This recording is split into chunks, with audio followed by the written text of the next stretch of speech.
Hey guys, I'm Chef D-Max. Welcome back to the kitchen. We're up at Ela today again, and we're gonna make chai. Not chai tea, right? Chai. I learned chai means tea. So we don't say tea, we just say chai, right? That's right. All it's right. not coffee. It's not coffee. So we're gonna make some chai tea, so stay with us. Click subscribe if you're not doing that. Give me a thumbs up if you like this video. So ring that bell and I'll send you new stuff coming up soon. So we'll see you back in a second. Chai time.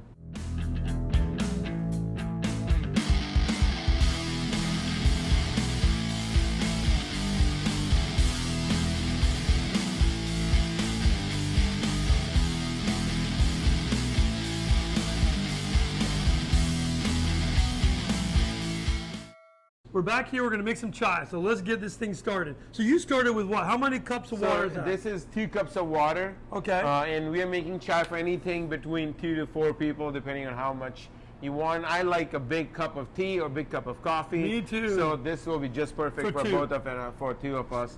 So chai, it really could be, chai means tea.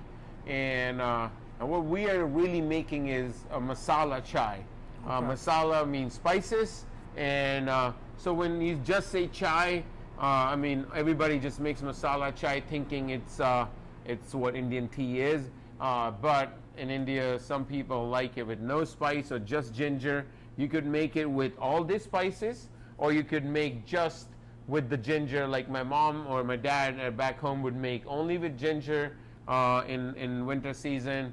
It's really good for your throat if you're fighting any cold or flu. Yep. Really good way to boost the immunity. Ginger has a lot of immunity qualities or like features. I mean, it really helps. That's why you get ginger and turmeric shot. Right. And so it's already in your lifestyle in India when you do ginger tea or a masala chai. So what we're gonna do is start with all these spices. You've got a beautiful little like Indian mochahete, right? Yeah. And you start with like, you don't want to get too fine with the spices. Just like kind of break them up to get like the oils out of the spices out, and you can like steep in your tea water.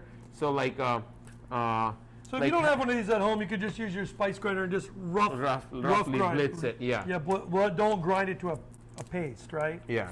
So you've got cardamom, clove, black peppercorn, right? I'll give you all the some Indian cinnamon. Indian cinnamon on there.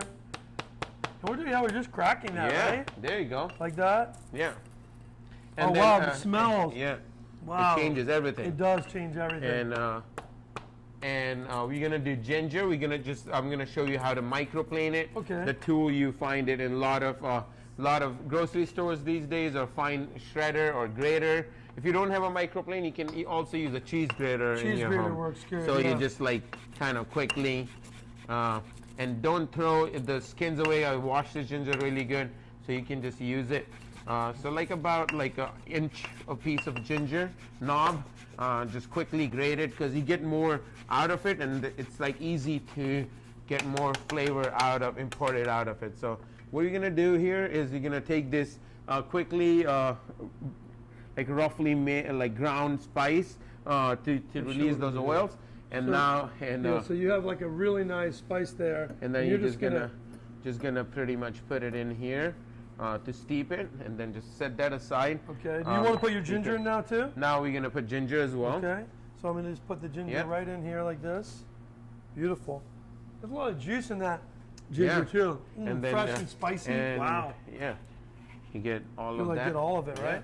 And everyone has a different preference. I really like this masala chai to be super gingery. Right. So I put even more ginger. I'll put all of this, but I just want to make sure everybody likes. So if I'm making it for, say for you are here now, so I'm not gonna go too crazy with the ginger.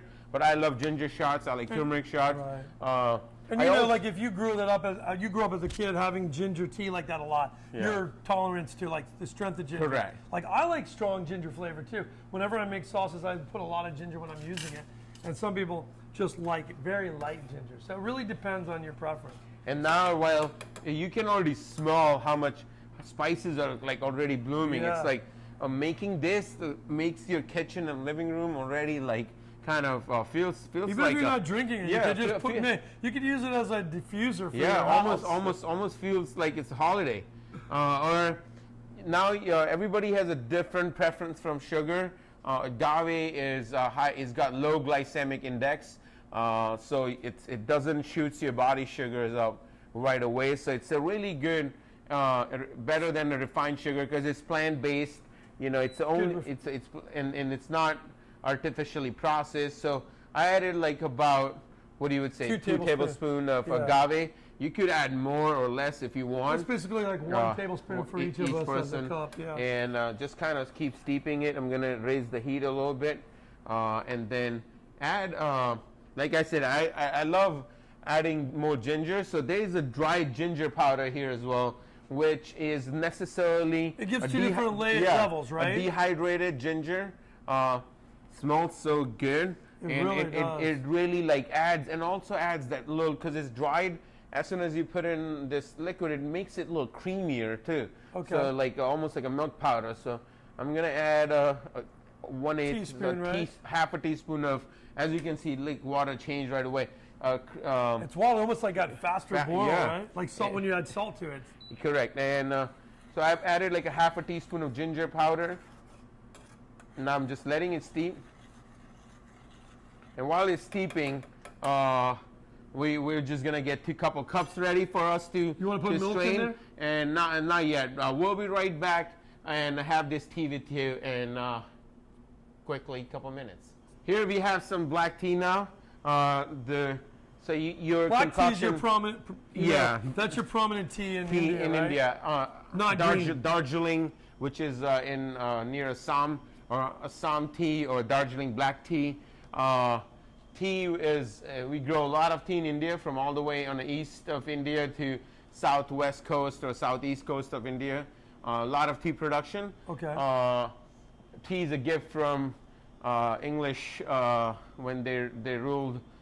English ruled India. The royal family was in love of tea, so we got a lot of tea. There was never a tea before English English era, British era of India. So thank you. I could say thanks to my business partner. The only good thing, one of the few good things they did for you?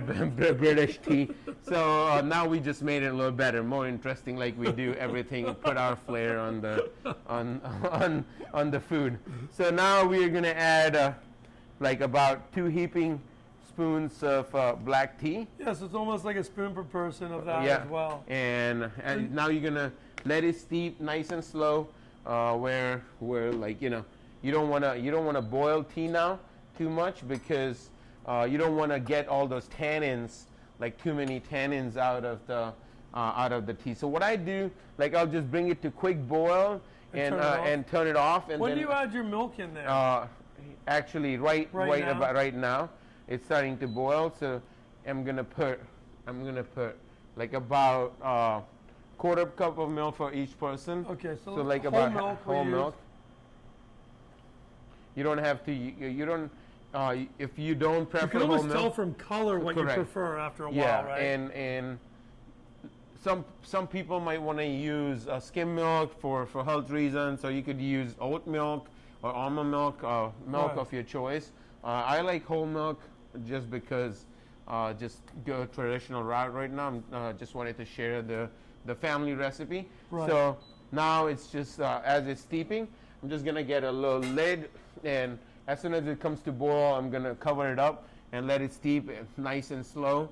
And then a couple minutes later, we'll strain it. And all right, so what we'll do is we're gonna let this. It's almost about to come to a boil now, so we're gonna let this boil, and then we're gonna go ahead and turn it off and let it steep for about 4 to 5 minutes, and then we're gonna try it. Let you know how it is.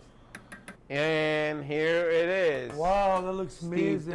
Nice and steeped chai is now ready to go. What we're gonna do, get a little fine strainer and get your teapots ready right here. Okay. You're gonna pour that in. Beautiful. That looks perfect. Okay, I'll move this one. Go ahead. And you have another teapot right here. As you can see, all the steam, nice and hot. And if you have a leftover, you could just put in a cooler, shake it with the ice, put some ice, and you have ice chai. Yeah, wow, that's the thing. You might as well make when you're making this, because you have all these spices and all that, you might as well make a bigger batch, quadruple your batch, because you could just take this and put it in the fridge, right? And then just warm it up. Even if you wanted to microwave it later, you could do that. Right? Absolutely. Let's see what we got. It looks fabulous. Look at how velvety that looks. I like to just pour what I'm going to drink and then keep it nice and hot. Keep the rest warm, right? Cheers. Cheers. Chai time. Chai time. Wow. So, you know, that's like flavors that you're not going to get from buying chai tea in like a spice bag, or putting sachet, it in there, correct. sachet. You're never going to get this flavor from those fresh ground spices, fresh ginger with the dried ginger as well. It's perfect. And try this at home, you guys. Right? Perfect rainy weather. Get a chai going. Exactly. I love it. And it's like it's double, like a dual effect. One, you get a really nice chai for yourself, soothes your body, mind, your throat, and your house smells like amazing it really does. baking spices. It smells awesome. So you guys, I hope you guys enjoyed it. Give me a thumbs up if you did, and we'll see you back in the kitchen soon. And thanks to Pushy, man, for some great recipes. Cheers. Thank you.